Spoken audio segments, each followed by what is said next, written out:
Alors, bonjour et bienvenue au premier panel organisé par la candidature de Montréal pour les Hugo 2027. Mon nom est Lucas Hubert, je suis responsable du volet francophone de l'événement.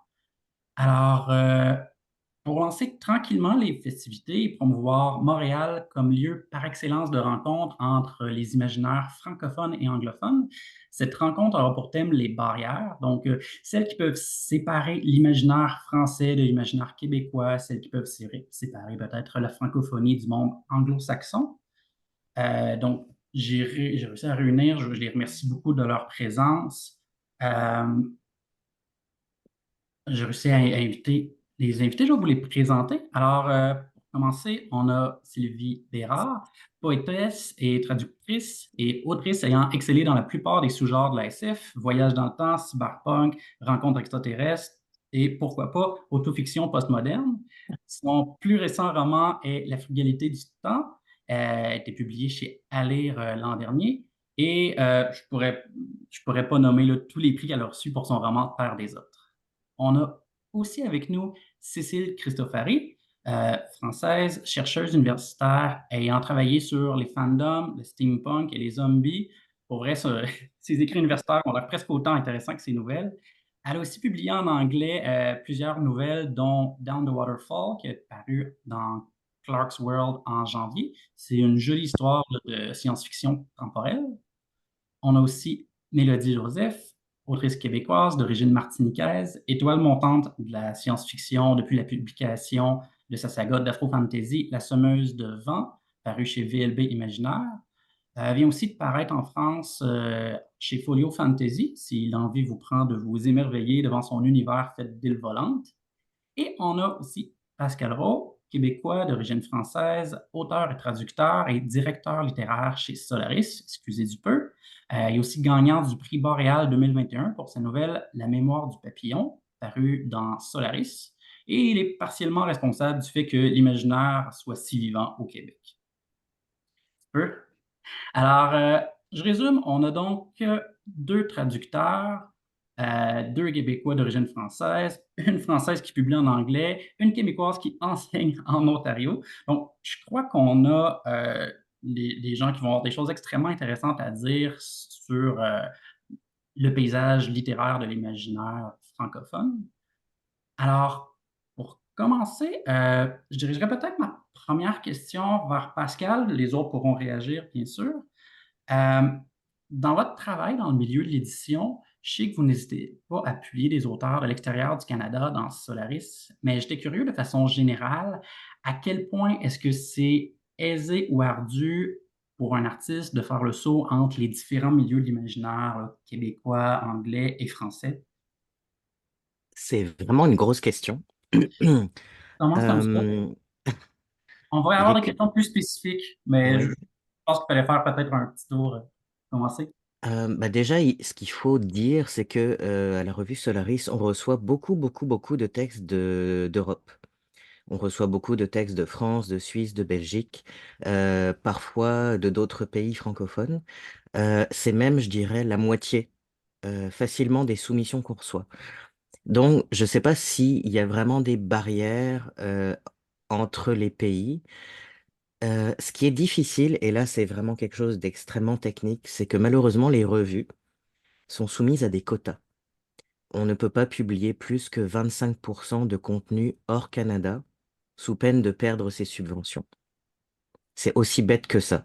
Sinon, je pense qu'on publierait plus d'auteurs hors Canada francophones parce qu'on reçoit des textes merveilleusement bons avec des imaginaires fabuleux, mais on est obligé de choisir terriblement euh, de les publier parce que l'espace réservé à la fiction hors Canada est minuscule, tout simplement.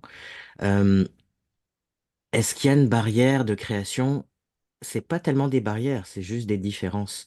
On voit évidemment les inspirations sont différentes parce que aussi marquées par les situations sociopolitiques.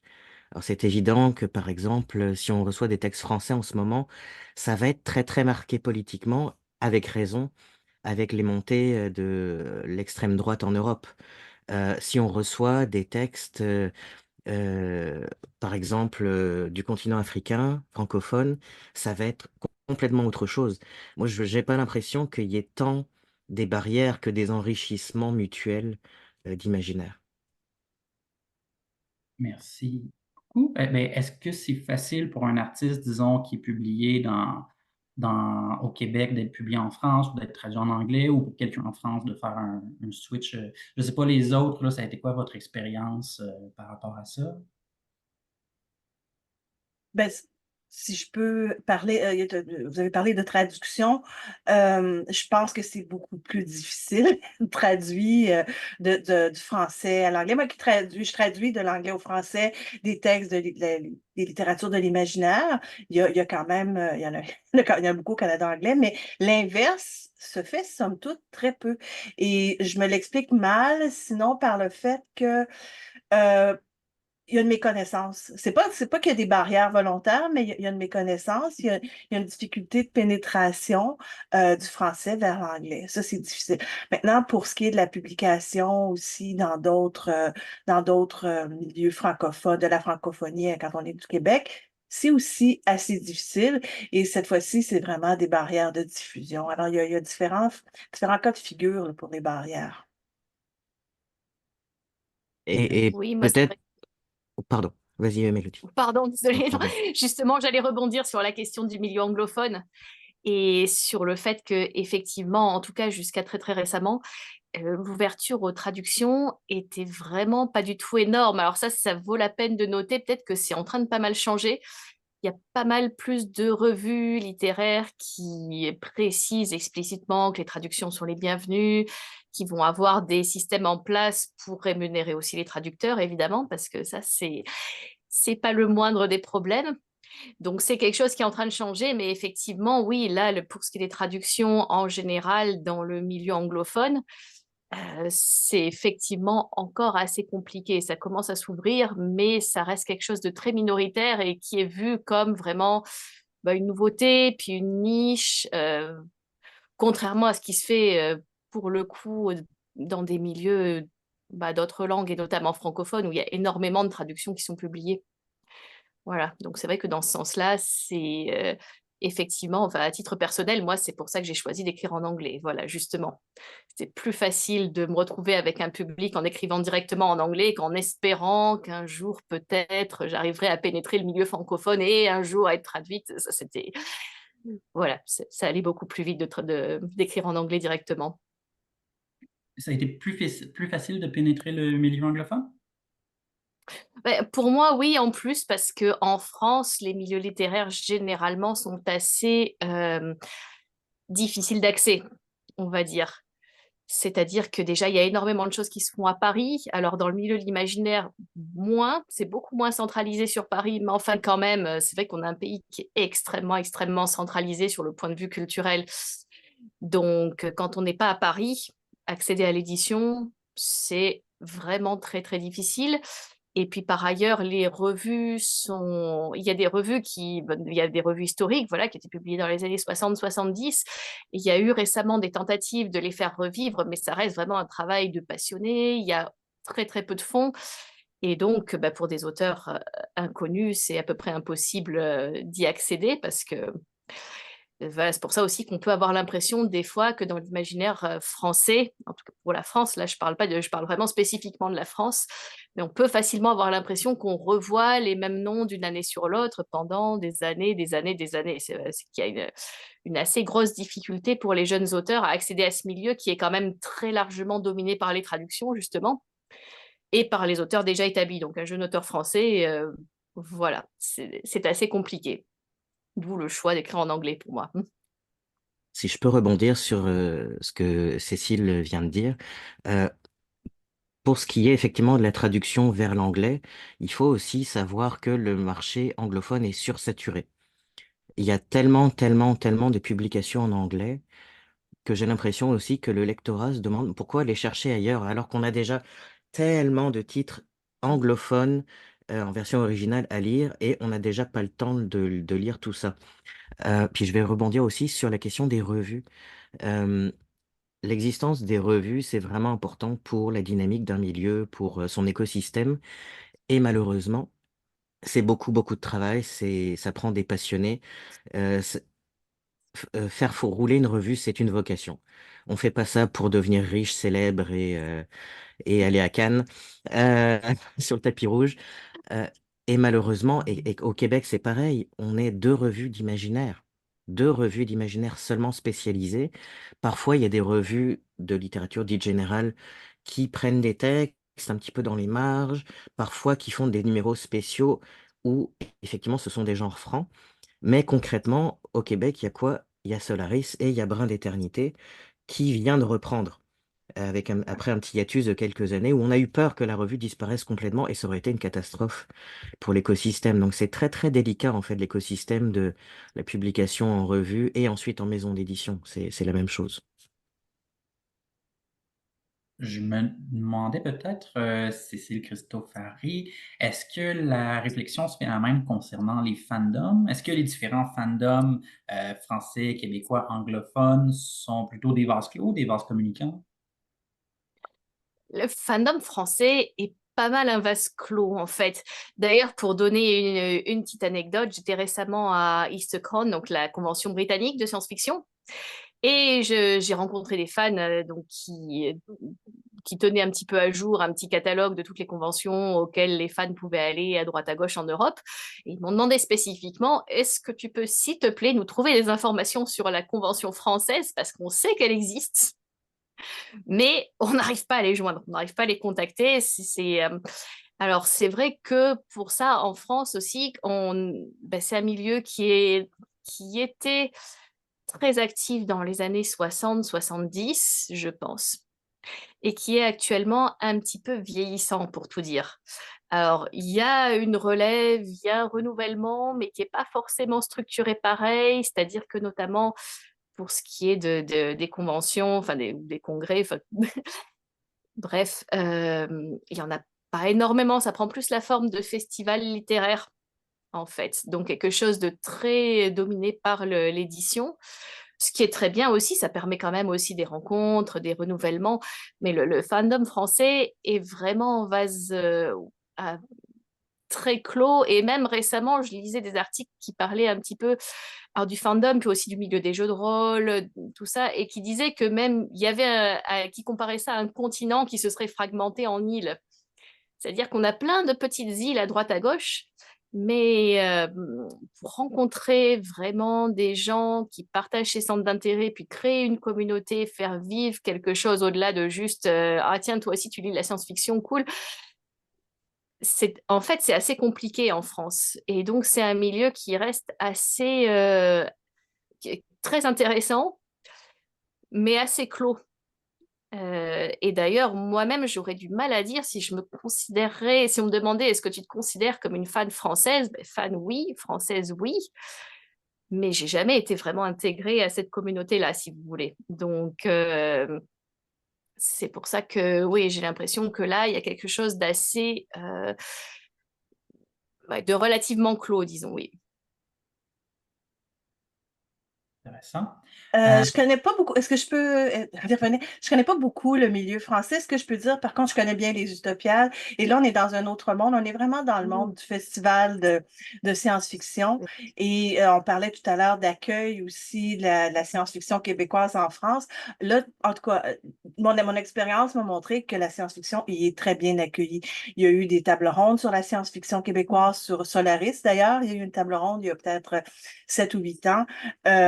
Et ça, c'est un festival tous azimuts, hein, à la fois pour les jeux de rôle, pour la science-fiction médiatique, la littérature, il y a vraiment de tout. C'est vrai que par ailleurs, il y a des congrès qui sont plus réservés à la recherche, où on invite, un beau lapsus, on invite des écrivains et des écrivaines. Et encore là, j'ai vu quand même un certain accueil pour les auteurs et autrices du Québec.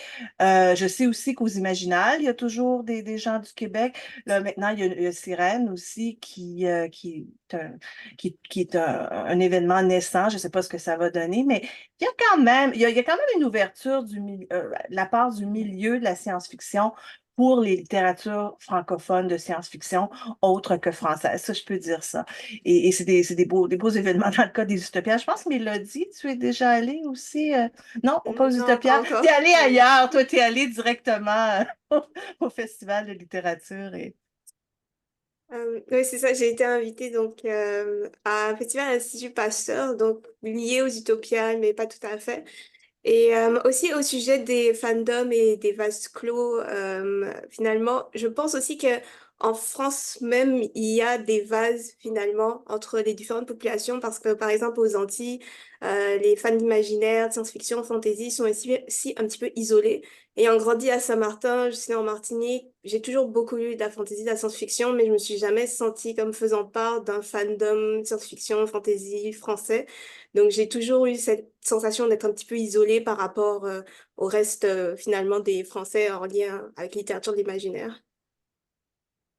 C'est un peu ma prochaine question, peut-être un peu plus pour Mélodie Joseph et Sylvie Bérard. Disons, ça serait quoi la place qu'a l'imaginaire, soit en Martinique à Saint-Martin, soit en Ontario français? Est-ce qu'il existe comme la culture, le fandom? Est-ce qu'il y a une scène locale? Ou est-ce que c'est plus des gens à gauche et à droite qui vont consommer plus l'imaginaire d'ailleurs? Je Ben, peux, je peux commencer. Euh, donc actuellement, je sais pas à quoi ressemble la scène en Martinique, à Saint-Martin, mais je sais que quand j'étais plus jeune, c'était plus des gens à droite et à gauche qui consommaient de la littérature imaginaire.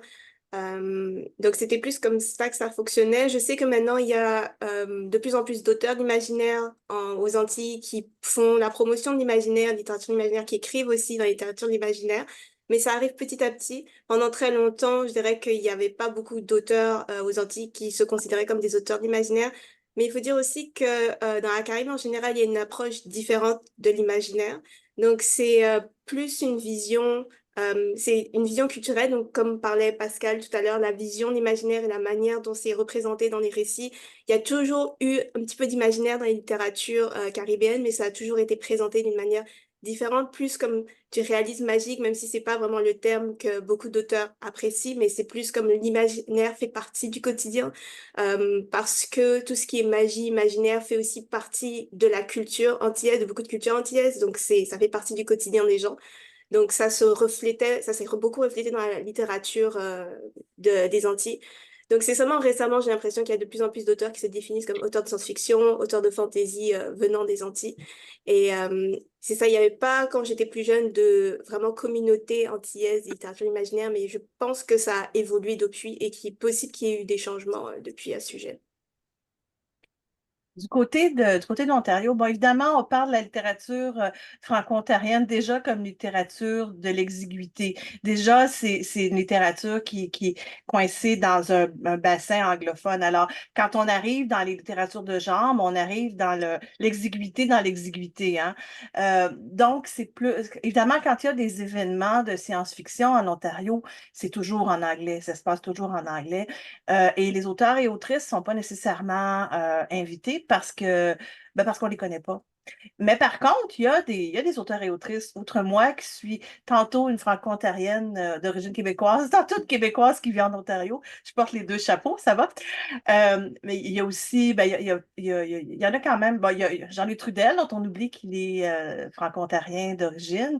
Il y a Michel Laframboise. On parlait tout à l'heure des gens qui publient en anglais. C'est un bon exemple. Elle a publié beaucoup récemment dans des revues américaines comme Asimov et des revues de ce genre-là. Donc, elle a décidé d'écrire ou de se traduire en anglais. Euh, il y a Marie-Josée Martin qui est en train de faire une utopie, dystopie, en tout cas une espèce de série très intéressante, féministe. Enfin, après Massala. Il y a un écrivain, un écrivain franco-ontarien qui est décédé cette semaine, d'ailleurs, Mario Améou, qui faisait aussi de la science-fiction, que j'ai découvert en fait assez récemment aussi. Donc, il y en a quand même. Mais tout ça se fait, c'est ça, en îlot, un peu, sans qu'il y ait vraiment de communauté, parce que à l'ouest de l'Outaouais, ben, ça se passe en anglais. Hein? Euh, je reviendrai peut-être à Mélodie. Je sais que vous avez fait votre mémoire sur l'afrofuturisme et que bon, vous avez écrit La Semeuse des Vents qui est classée en afro-fantasy. Je serais curieux de savoir quelles sont vos inspirations, euh, au sens où je me demande si vous devez aller voir principalement ce qui se fait dans le monde anglophone pour écrire ce que vous faites et à quel point le monde francophone accuse peut-être un retard dans les imaginaires noirs. Donc, c'est oui, principalement du côté anglophone que j'ai tiré mon inspiration. Lorsque j'ai commencé, c'est ça, la rédaction de La Semeuse de Vent, c'était après aussi l'écriture donc, de mon mémoire sur l'afrofuturisme. Et mon mémoire sur l'afrofuturisme, la manière que je suis venue à découvrir l'afrofuturisme et à vouloir écrire sur le sujet, c'est parce que j'essayais de trouver des représentations de femmes noires dans le cinéma de science-fiction. Donc, j'ai commencé bien sûr par les États-Unis, mais aussi dans le cinéma francophone, et ben, j'en ai pas trouvé beaucoup. Donc, à ce moment-là, j'ai été menée vers l'afrofuturisme, et c'est comme ça que j'ai voulu travailler sur le sujet. Et au niveau de la littérature, pendant que je travaillais sur mon mémoire, j'ai découvert donc différents ouvrages avec donc un univers inspiré des cultures de la diaspora des Afro-descendants. Et c'était toujours des auteurs anglophones. Donc, c'était toujours... j'ai commencé par Nnedi Okorafor. C'est comme ça qu'avec son roman, bon, elle ne se considère pas comme une autrice d'afrofuturisme ni d'afrofantasy, mais c'est comme ça que j'ai découvert un livre qui présentait comme une culture africaine dans un univers fantasy. C'était Qui a peur de la mort ou qui craint la mort, quelque chose comme ça. Donc, le titre de son livre. Puis après ça, je suis allée avec les livres de la Terre fracturée, et c'est toujours finalement des autrices anglophones qui m'ont inspirée, que j'ai découvert. Et c'est comme ça que j'ai, comment dire, eu accès à cet imaginaire-là. Parce que de moi-même, j'aurais jamais imaginé pouvoir écrire un univers fantasy avec des personnages noirs inspirés d'une culture appartenant à la diaspora africaine, parce que c'est quelque chose que j'avais jamais vu dans les littératures d'imaginaire auparavant. Donc, c'est en découvrant ces livres-là que j'ai été inspirée. Je me suis dit, moi aussi, je vais écrire quelque chose comme ça. Et c'était toujours des autrices anglophones. Donc, je pense effectivement qu'il y a un retard, mais que au niveau de la littérature francophone, mais que ce retard est en train d'être rattrapé. Euh, Grâce notamment aux traductions, donc c'est des livres qui ont été traduits et qui ont aussi inspiré des auteurs. Et donc maintenant, il y a aussi des auteurs français qui écrivent et qui veulent aussi écrire de l'afro-fantasy, de l'afro-futurisme. Donc petit à petit, j'ai l'impression que ce retard est en train d'être rattrapé. Et c'est une bonne chose. Euh, je sais que dans l'afrofuturisme, il y a souvent beaucoup de... par exemple, Nnedi Okorafor, ces romans vont se passer souvent directement en Afrique. Je sais que bon, Genesis, c'est un paysage plutôt post-apocalyptique. On ne peut pas exactement dire c'est où. J'ai lu récemment Nalo Kinson, qui écrit comme de, de l'afrofuturisme comme à Toronto. C'est super original parce que c'est une des premières fois que j'en lisais, que mais je connais les lieux dont il parle. C'est extrêmement intéressant. Mais de quelle façon il fallait quand même, j'imagine, inventer dans La Semeuse des Vents une espèce de culture futuriste, je ne sais pas si futuriste est le bon mot, mais inspirée de la culture caribéenne. C'est ça, j'ai donc dans La Semeuse de Vent, c'est un mélange de beaucoup de choses. Et il y a une partie de l'univers, donc je me suis inspirée de la Martinique, de ma propre culture, etc., pour créer cette partie de l'univers-là. Mais l'univers en général, c'est vraiment inspiré de finalement tout ce que j'ai pu voir, tout ce que j'ai pu lire. Donc il y a une petite partie, je me suis inspirée du Québec pour créer quelques endroits dans mon univers. Une autre partie, j'ai fait un voyage il y a plusieurs années au Pérou, donc je me suis inspirée de ce que j'ai vu au Pérou pour ajouter dans mon univers.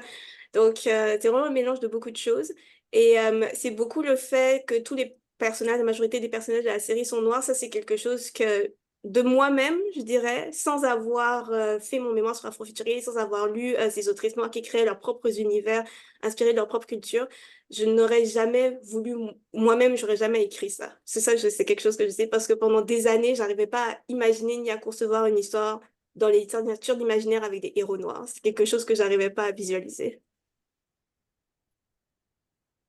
Intéressant, merci. Euh, J'aurais ensuite une question peut-être plus pour Pascal. On vient de parler beaucoup peut-être des barrières entre la science-fiction plus traditionnelle et, disons, les différentes science-fictions un peu plus minoritaires qui commencent à émerger.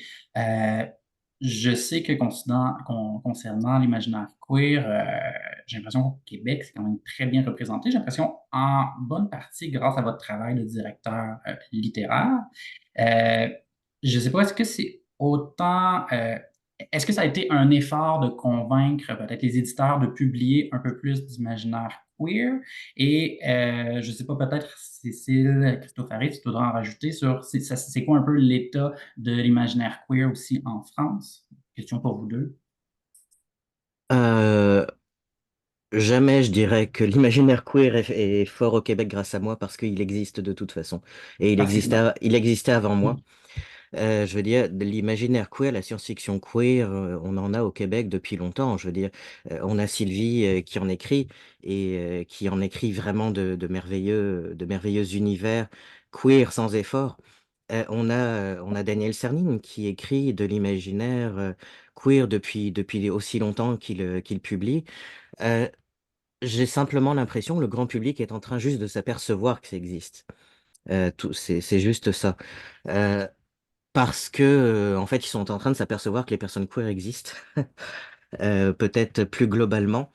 Euh, c'est sûr qu'on a l'impression aussi qu'il y a quelque chose de plus fort parce que récemment, il y a aussi plus de littérature autour de la transidentité et qu'il y a aussi plus d'imaginaire science-fictionnel autour de la transidentité. On pense juste à Valide de Chris Bergeron qui fait beaucoup parlé d'elle et c'est vraiment très très bien, mais l'imaginaire queer a toujours existé. Je veux dire, profondément, la science-fiction est queer. Même si on va juste au-delà de ce qui est l'identité sexuelle ou l'identité de genre, le simple fait d'imaginer des univers différents avec des structures sociopolitiques différentes, des rapports de pouvoir différents et tout simplement parfois briser le patriarcat ou briser tout ce qui concerne la domination, c'est queer. C'est profondément queer. Et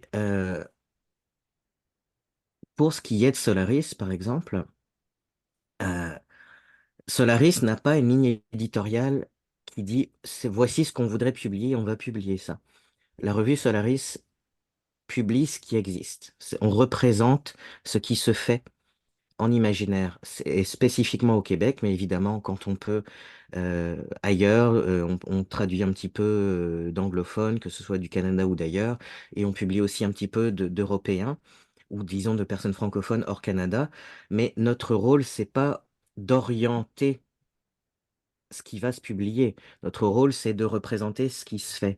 Alors, il y a de plus en plus de textes queer, et c'est bien parce que ça veut dire que les autoristes se sentent à l'aise et ont suffisamment peut-être de modèles, comme a dit Mélodie, de modèles dans les littératures, que ce soit générales ou science-fictionnelles, que ce soit francophones ou anglophones, qui se sentent assez représentés pour se dire, hey, moi aussi, je vais faire ça, moi aussi, je peux écrire mes propres réalités ou les réalités que j'aimerais qui existent et qui se sentent enfin tout simplement autorisés à le faire.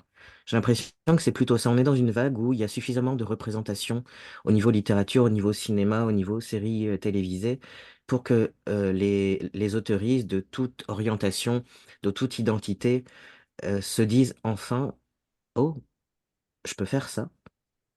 Et le font. Et évidemment, moi, je suis très content parce que plus d'imaginaire queer, évidemment, je veux plus d'imaginaire queer à fond. La science-fiction est faite pour explorer. Et si on peut pas explorer les identités diverses et variées en science-fiction, qu'est-ce qu'on fait? Si on réinvente pas euh, des sociétés, qu'est-ce qu'on fait? Si on détruit pas tous les systèmes de pouvoir et de domination qui existent, qu'est-ce qu'on fait en science-fiction? Pourquoi on en fait? Donc, moi, je dirais que le queer, en fait, va au-delà simplement de l'identité de genre et de la sexualité. Je sais pas les autres en pensent, mais moi, je suis juste content d'accompagner, évidemment. Et puis, il y a certaines autoristes aussi qui font, euh, peut-être aussi qui se sentent à l'aise d'en envoyer à Solaris, parce que ces autoristes savent que je suis queer et que leur texte va être entre des mains sécuritaires, peut-être. Je ne sais pas si ça a un rôle à jouer, mais je suis une personne queer et trans ouvertement dans le milieu, les gens le savent. Alors peut-être que ça peut jouer un rôle de représentation où les personnes se disent, OK, je peux le faire, puis ça va être bien reçu, puis je vais pas me sentir en danger de m'ouvrir dans mes textes. Je sais pas. Je vais laisser les autres parler, mais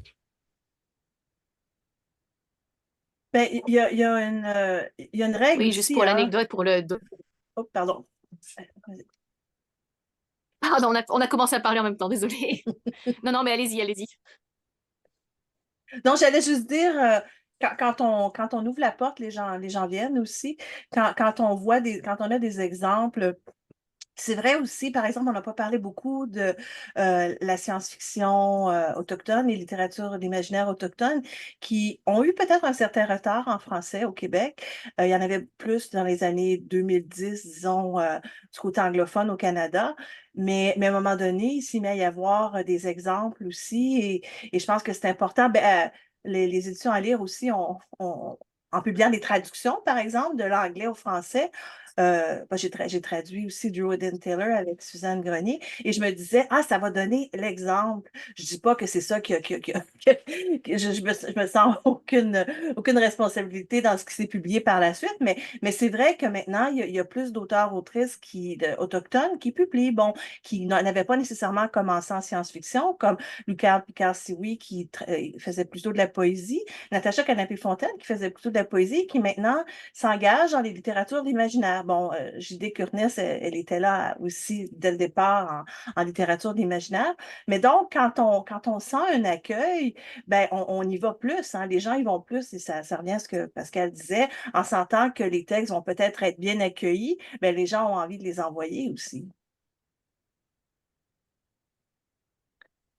Oui, j'allais parler justement dans le milieu de l'imaginaire en France. Ben, pour l'anecdote, donc Stéphanie Nico, qui est une des figures vraiment importantes de ce milieu-là, c'est une femme trans et ça a été la première femme en France à épouser légalement une autre femme, avant même que le mariage entre personnes de même genre soit légalisé.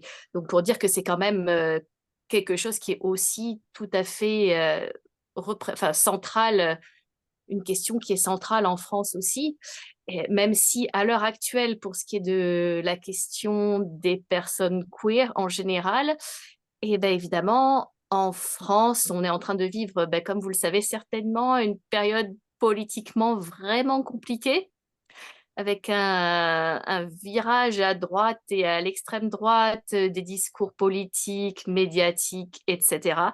Et c'est vrai qu'en fait, bon, ben, il y a une dizaine d'années, le mariage pour tous a été légalisé. Donc ça y est, maintenant, on peut épouser qui on veut, indépendamment de notre genre. Maintenant, on avait pensé à l'époque brièvement que bon, bah, ça y est, la question est plus ou moins en passe d'être réglée. Les personnes queer, trans, etc., sont beaucoup plus acceptées dans la société. Et en fait, on se rend compte que le combat est absolument pas gagné et que là, on recommence à entendre des discours très, très réactionnaires. Il y a une normalisation très effrayante des discours d'extrême droite. Euh, voilà, donc c'est vrai que la question est en train de redevenir vraiment préoccupante. D'ailleurs, à ce propos, je veux rendre hommage à la librairie locale à Aix-en-Provence qui est spécialisée dans les littératures de l'imaginaire parce que c'est aussi à ma connaissance, un des seuls magasins de la ville à avoir une vitrine aux couleurs de l'arc-en-ciel avec des messages pro-queer, pro-LGBT, voilà. Euh, Encore une fois, pour dire que oui, il y a un engagement au sein du milieu de l'imaginaire par rapport à ces questions, y compris dans des contextes politiques franchement très défavorables. Voilà, je ne sais pas comment ça va évoluer, mais actuellement, on a encore au moins ça. C'est intéressant ce que vous dites. Premièrement, j'aimerais ça rebondir sur l'imaginaire autochtone. J'aimerais préciser que dans les cartons, présentement, on serait en train de travailler sur un panel qui serait complètement sur l'imaginaire autochtone. Donc, on se croise les doigts que ça fonctionne parce que je crois qu'il se fait des trucs extrêmement intéressants et qui va ouvrir beaucoup, je crois, qui mérite à être connu et qui pourrait ouvrir beaucoup d'horizons. Mais je rebondirais peut-être sur ce qui a été dit par vous tous, à savoir que la science-fiction serait peut-être nécessairement queer. Euh, je me demande, est-ce que l'idée même de faire de la littérature, de l'imaginaire, d'inventer un monde fait que la science-fiction, la fantasy soit intrinsèquement militant ou du moins progressiste? Je sais pas. Qu'est-ce que vous en pensez? Je pourrais peut-être commencer à répondre. Je dirais que ça dépend des science-fiction. Il existe beaucoup d'auteuristes qui écrivent des imaginaires de droite qui reproduisent des systèmes totalement totalitaires sans les remettre en question. Donc il existe quand même des imaginaires qui m'étonnent toujours parce que moi je me dis à quoi bon? À quoi bon écrire ça? Parce que dans ma tête à moi, écrire de l'imaginaire et réinventer des mondes, il y a un petit côté contestataire. Euh, Est-ce qu'il y a un côté militant? On le fait pas forcément parce qu'on est militant, mais on va être perçu comme militant de toute façon.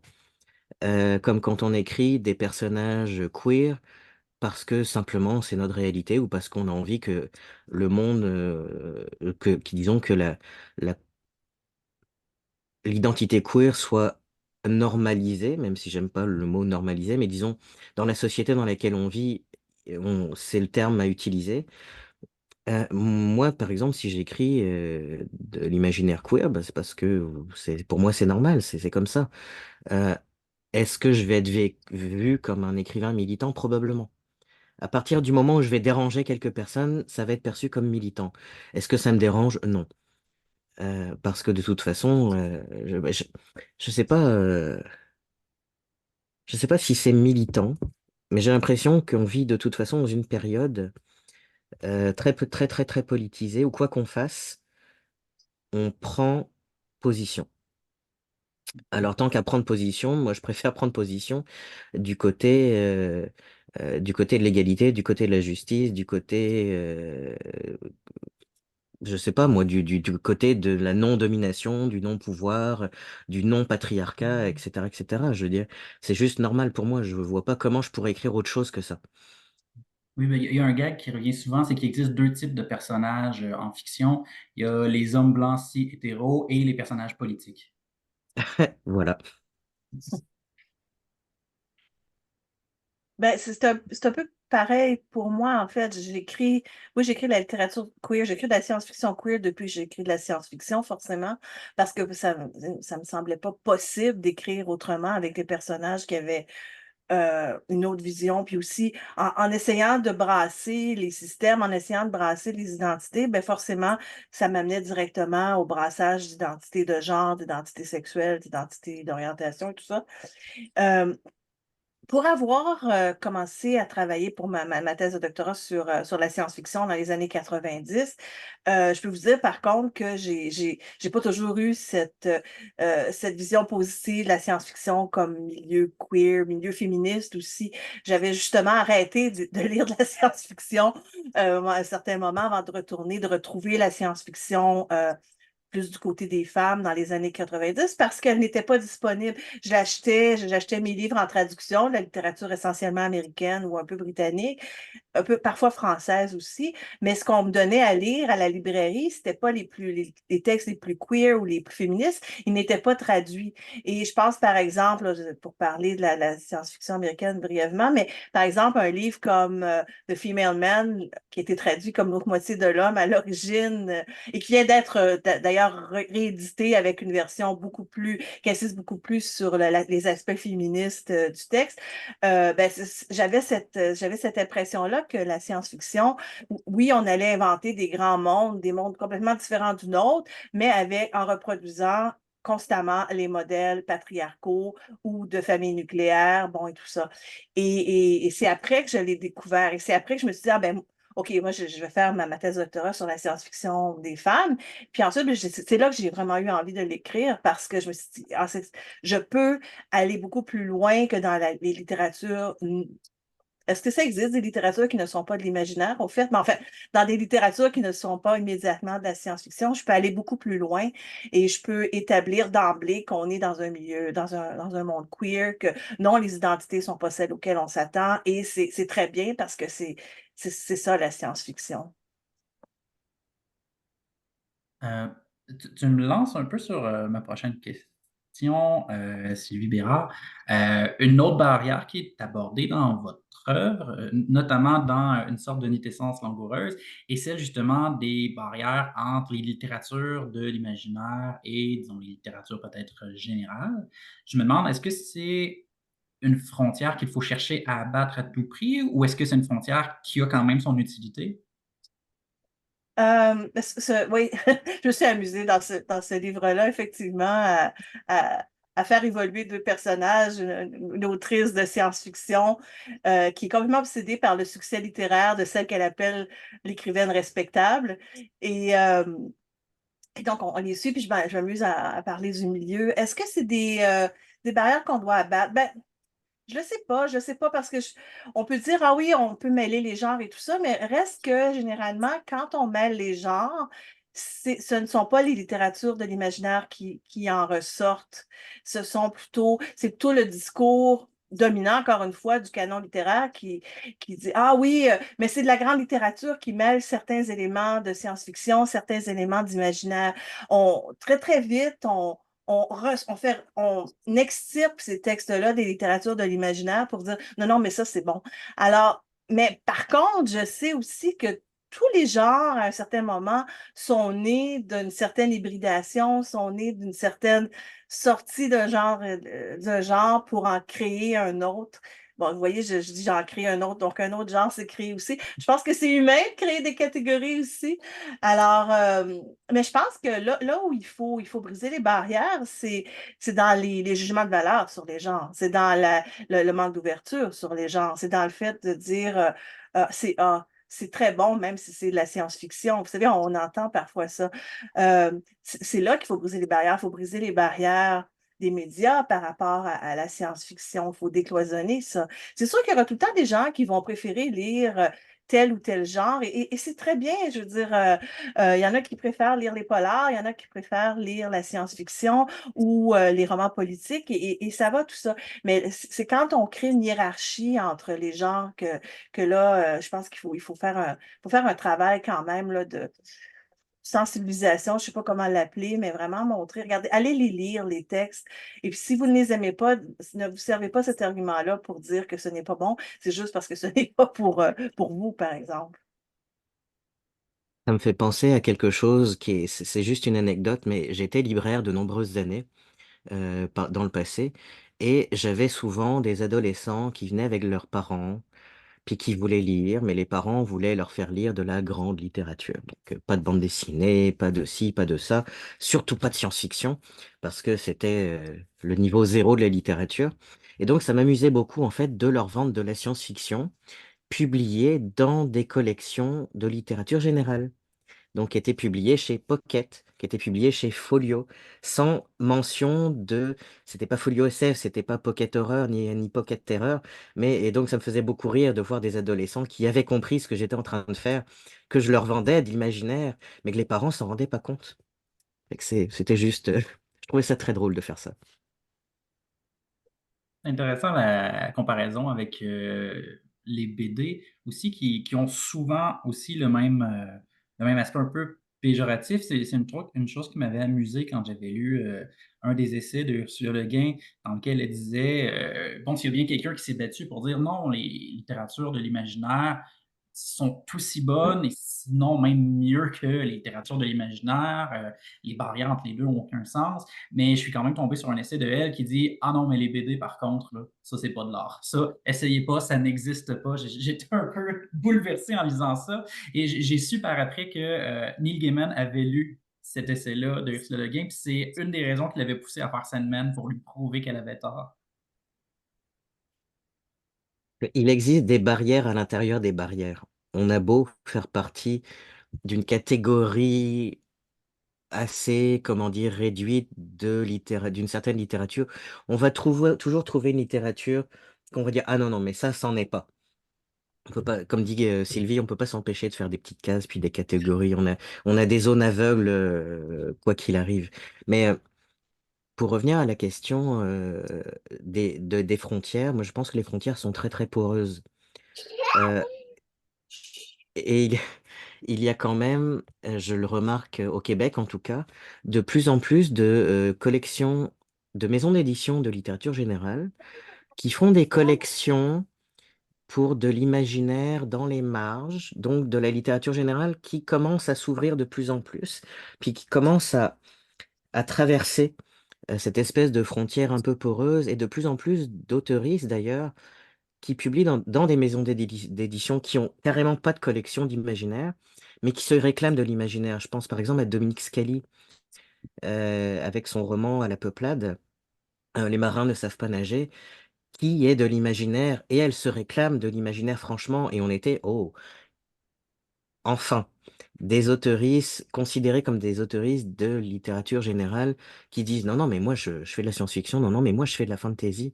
Et que j'ai l'impression que les barrières tombent plus ou moins, mais en même temps, on me demande de temps en temps, ah, mais ça vous dérange pas de jamais être bien considéré, vous n'êtes jamais mis de l'avant les littératures de l'imaginaire.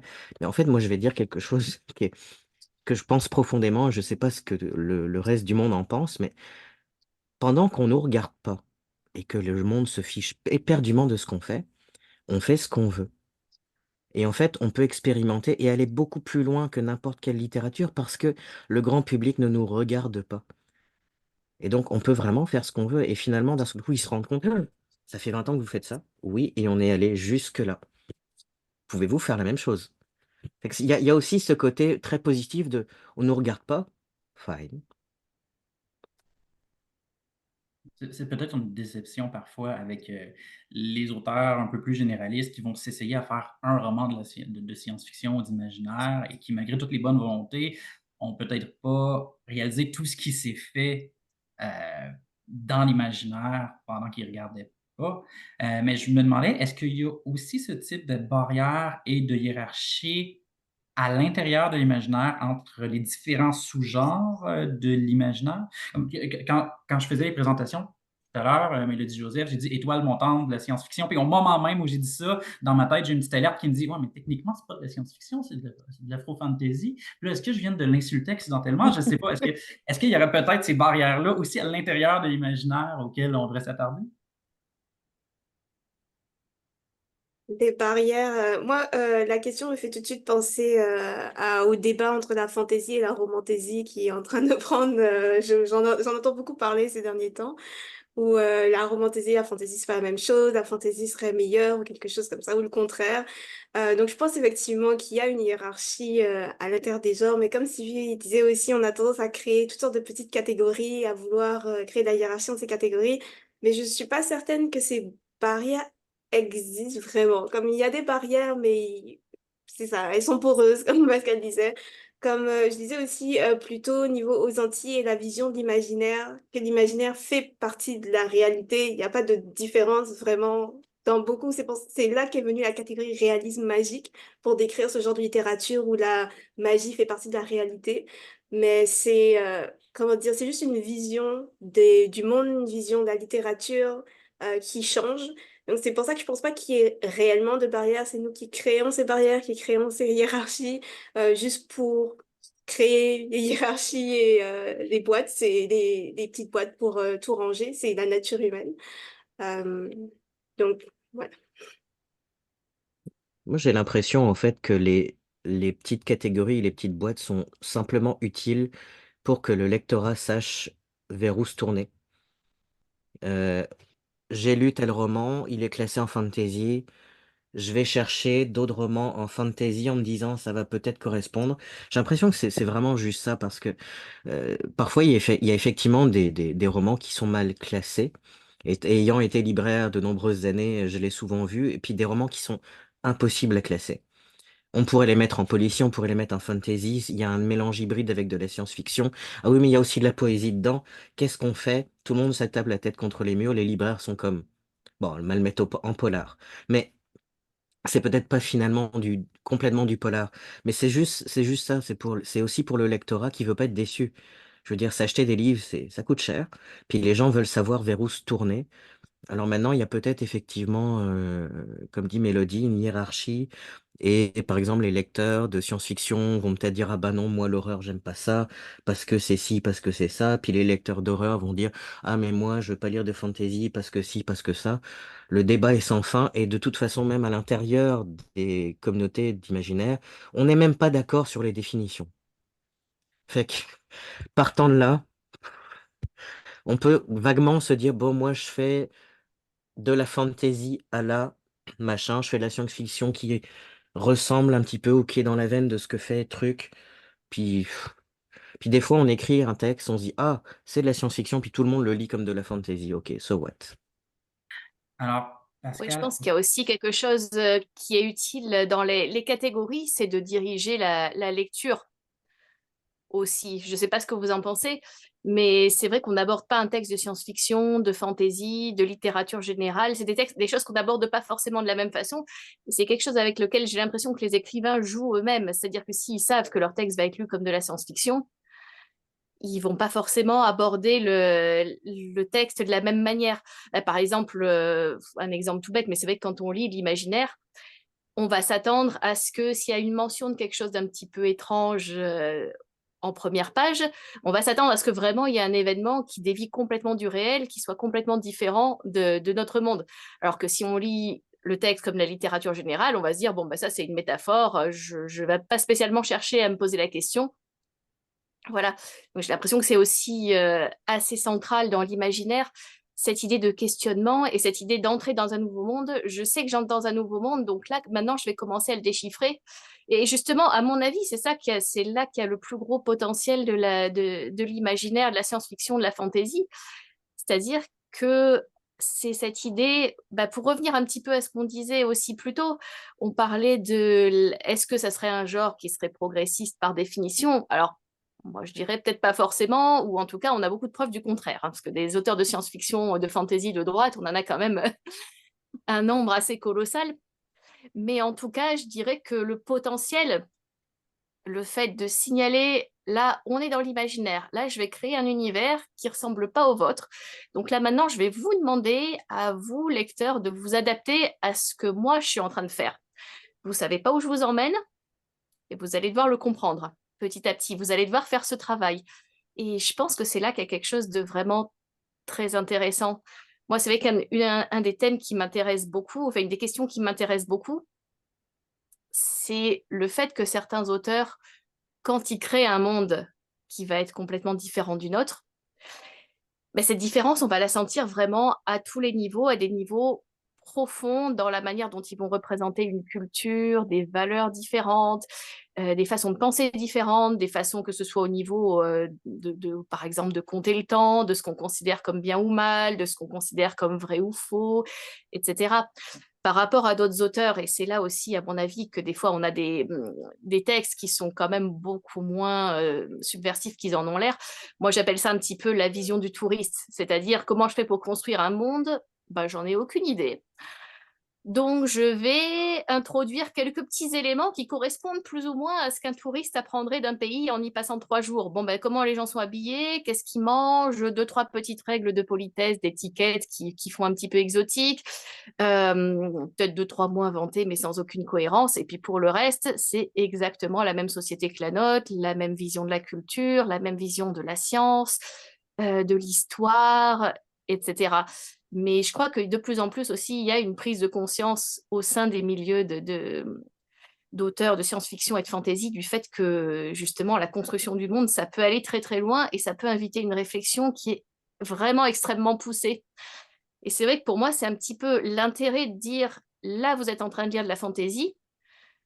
Pour moi, au-delà de la question de mettre dans des boîtes, ce qui effectivement, je suis d'accord, n'est pas forcément toujours le plus pertinent qu'on puisse faire, pour moi, l'intérêt, par contre, c'est de dire, bah alors maintenant, accrochez-vous, parce que là, on va partir quelque part dans un voyage, dans un endroit que vous connaissez absolument pas, que vous allez devoir venir découvrir et qui va vous faire réfléchir et qui va vous faire remettre vos propres codes en question. merci beaucoup. Il nous reste 5 minutes avant de faire un résumé. J'aurais peut-être une dernière question. Je vous donnerai 1 minute chacun, sinon on va se faire faire avec des gros yeux. À votre avis, qu'est-ce qui pourrait faire tomber plus de barrières entre les différents imaginaires? Et est-ce que vous croyez que des Hugo 2027 à Montréal auraient un rôle à jouer là-dedans? Et si oui, lequel?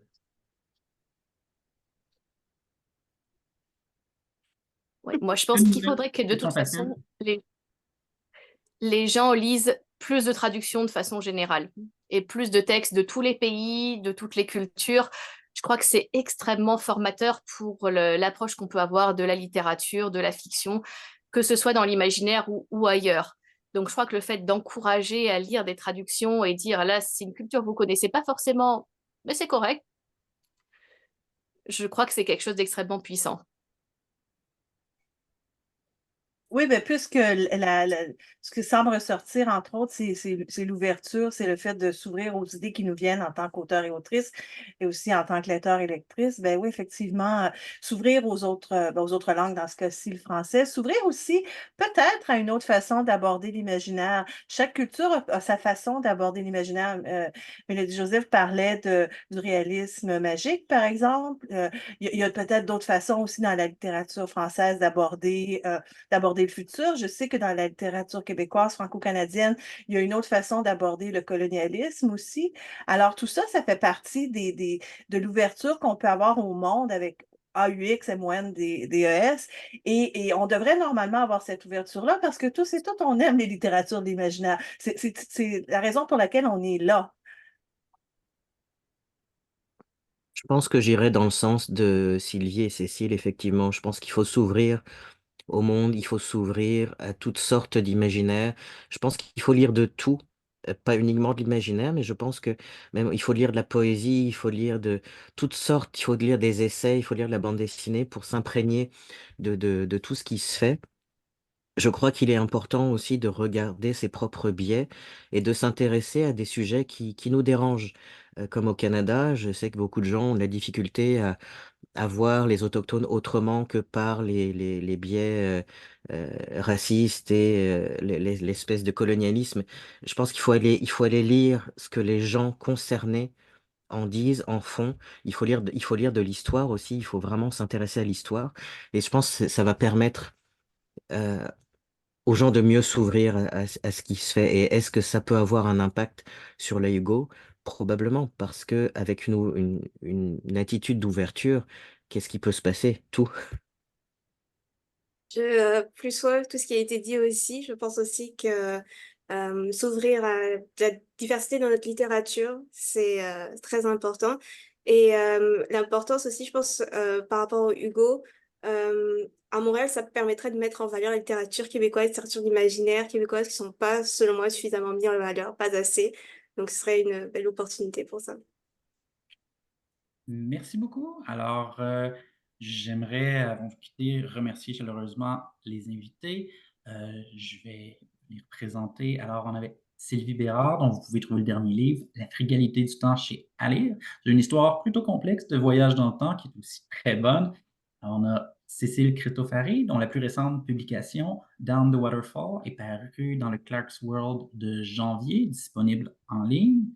On a Mélodie Joseph et sa saga de La Semeuse des Vents, disponible chez VLB Imaginaire au Québec et maintenant en folio en France.